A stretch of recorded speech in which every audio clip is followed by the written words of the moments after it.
right, today we're dissecting the role of the number 6, the link between defense and attack. Arguably one of the most important positions.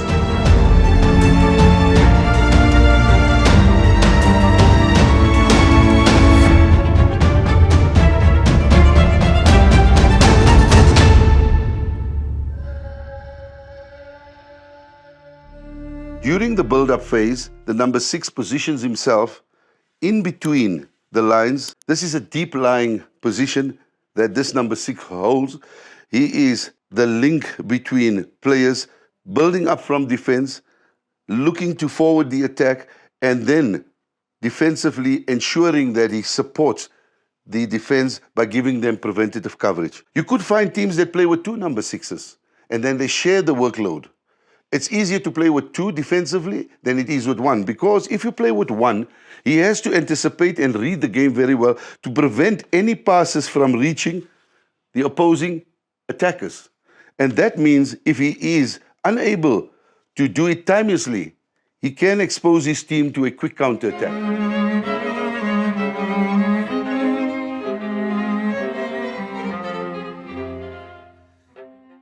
The qualities he needs, firstly, is he has to have the ability to scan. Scan meaning he needs to know exactly where his opponents are, where his teammates are, and where the spaces on the pitch is for him to exploit. He also has to be very, very good in communicating and organizing his midfield and ensuring that they have a structure both in the attacking phase and the defensive phase. The other characteristics that he needs is basically to be good in a 1v1 duel. He also has to have the ability to, when winning possession, to be able to cooperate and to combine very effectively with players around him, especially if they had one possession in midfield and there is no opportunity to counter-attack. Ideally, you would like to have a number 6 who is able to use both his feet effectively. It's very, very seldom that you get a player who's equally good with both feet.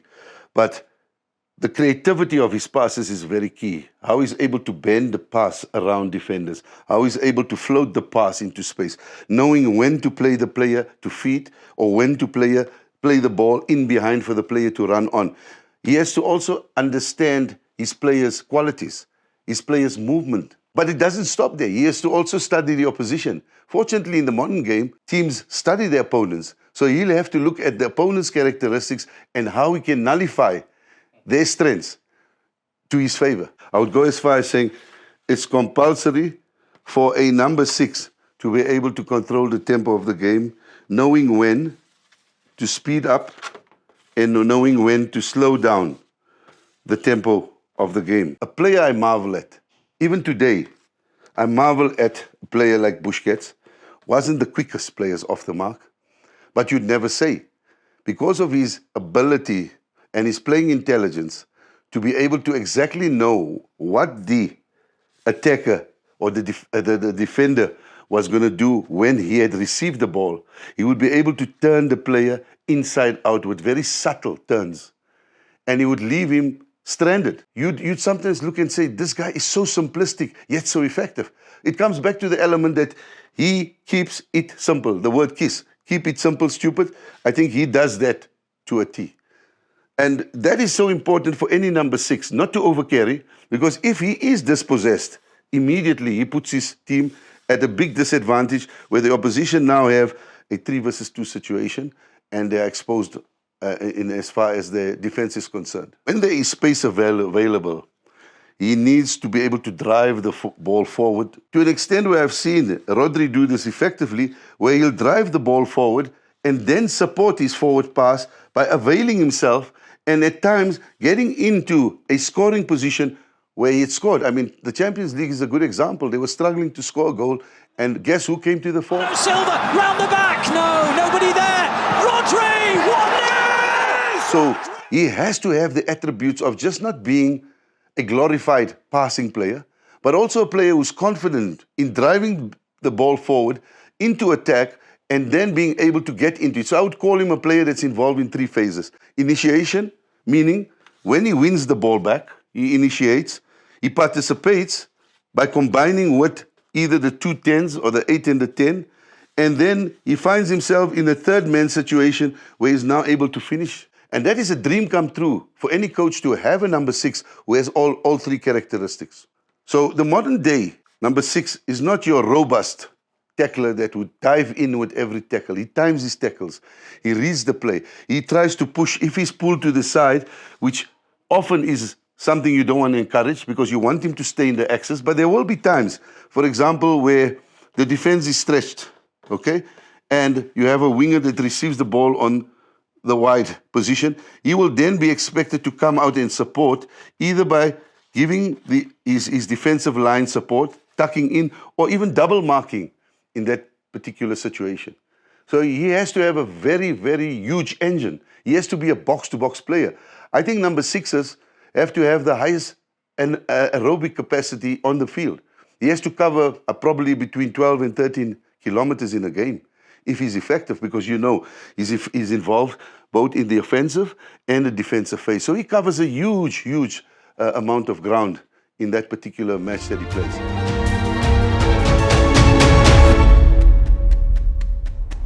Well, I think if you look at the modern day player, what comes to mind is your Busquets, a player that I think every young number 6 models himself on. Not forgetting your Kantes of this world, also phenomenal. Rodri is currently, I would say, the best number 6 in the world. Locally, I would say Mokoena, who is a Sundowns player who plays for Bafana, is a good example of a number 6, a player that stands out in my mind. I had the pleasure of working with him at Kaizer Chiefs, Tinashe Ngengomash and Ketsandi, and he played that role for Kaizer Chiefs, which made Kaizer Chiefs very solid in that midfield.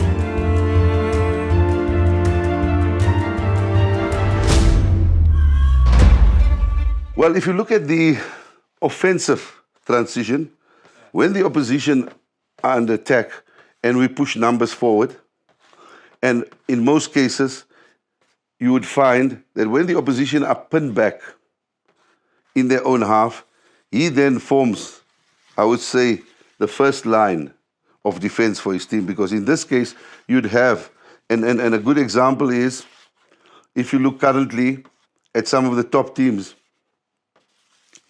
in the world, when they attack with numerical numbers. And in many cases, they probably just leave one player ahead. In some cases, they even defend with the entire team in their own half. He would probably form that central defensive role. Or if the central defenders are meant to sit on the halfway line, he would then give cover to his team in as far as the attack is concerned, because at any given time, he would jump to win possession. After possession has been won, he would be able to counter-press any player who receives the ball in the space in behind his offensive line.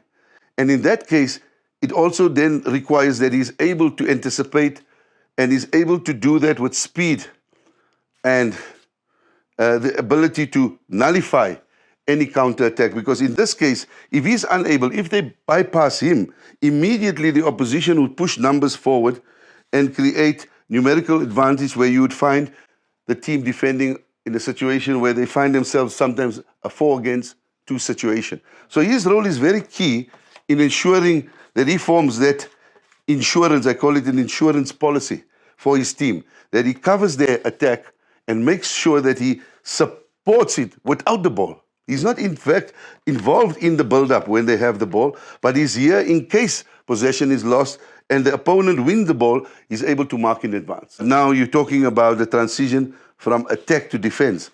So now when you have a situation where the team is in attacking mode, they've got width, okay? They've got depth, and they have the opportunity to overload their defensive third, and they've pinned back the opposition into their own half. You see a situation now where our team, in this case the red team, has pushed up numbers. They pushed numbers up, they've overloaded certain areas, and they're sitting back with only 2 defenders and a number 6. So now they are vulnerable to a counter-attack because they're keeping possession, they're circulating the ball, and suddenly they find themselves, obviously keeper being off his line, in a situation where at any given time, the opposition could win back possession and quickly utilize speed as an element to get players forward quickly and effectively and then counter-attack. So then he plays a very pivotal role in ensuring that he is the first line of defense to stop that particular counter-attack by the opposition when possession is won back. So he then forms that triangle. I would call it a triangle between the two centre-backs and himself. I've seen a team like Man City that basically push him right up here when they attack.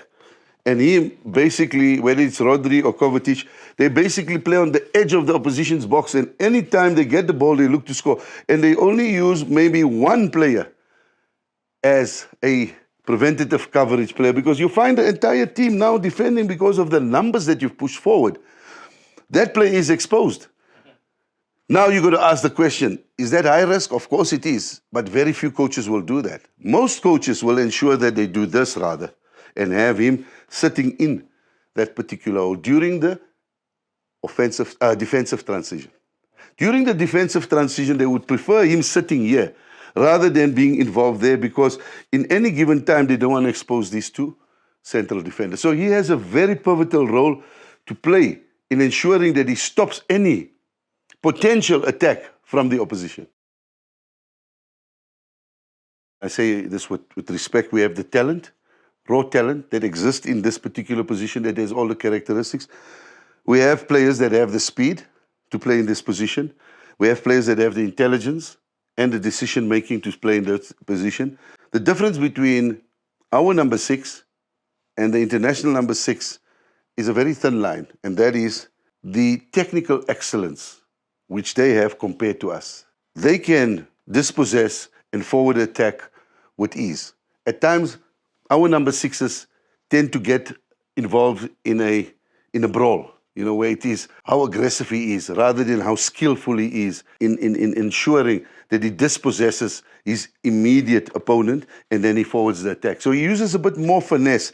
I think we just need to train our youngsters from a young age to be able to be cool and calm under pressure, to be able to utilize their technical brilliance to beat an opponent rather than having to use force to stop the opponent. In summary, the technical flair, the technical excellence is what is required in the South African number 6. Well, I enjoyed every moment of this presentation. If you have any questions, please feel free to forward them to us, and we will do everything in our power to answer them. Don't forget to like, share, and subscribe.